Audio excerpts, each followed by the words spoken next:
கைக்குழுவை பாராட்டி அண்ணன் வெய்யழகன் அவர்கள் 50 ரூபாய் அன்பளிப்பு செய்தார்.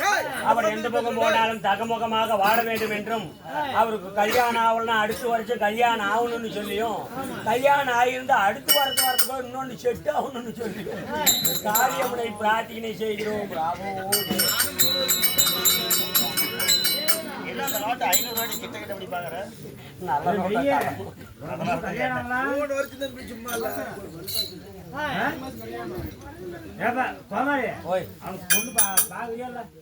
நானே பார்த்து வச்சிடறேன். எங்க செட்லயே 4-5 இருக்குது.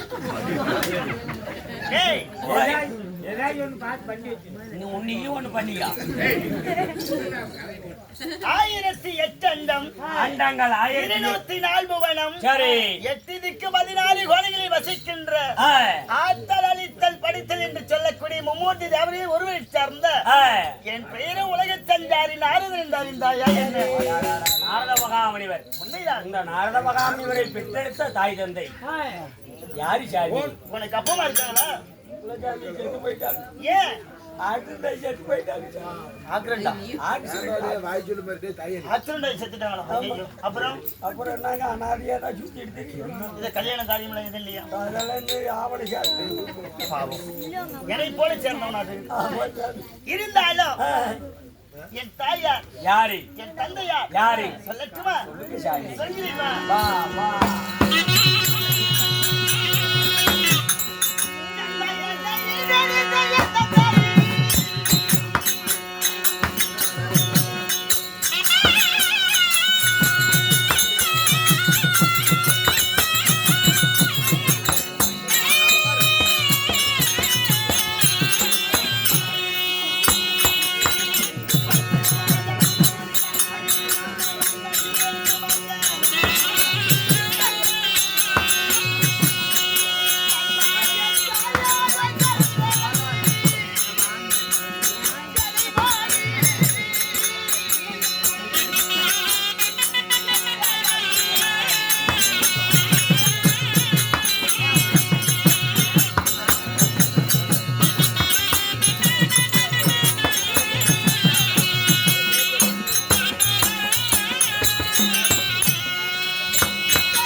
என் தாயோர் கலைவாணி என்கிற சரஸ்வதி தெரியுமா?